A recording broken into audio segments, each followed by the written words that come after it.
मोटा बिल्ला और चीते की रेस। जंगल का बड़ा ऐलान। जंगल में खबर फैली, कल सुबह जंगल में दौड़ का मुकाबला होगा। खानेदार झंडा चीता, जो सबसे तेज था, फक से बोला, कोई मेरा मुकाबला नहीं कर सकता। मोटा बिल्ला, जो ज्यादातर सोया रहता और खाने में मसरूफ होता, मजे से दूध पीते हुए बोला, मैं दौड़ूंगा। सब हंस पड़े। तुम तो चलते चलते हाँफ जाते हो। अगले दिन लाइन पर सब जानवर खड़े हुए।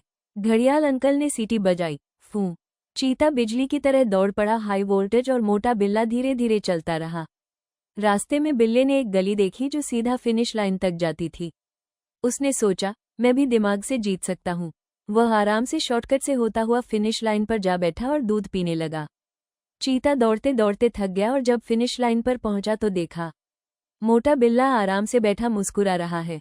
चीता हैरान, ये कैसे?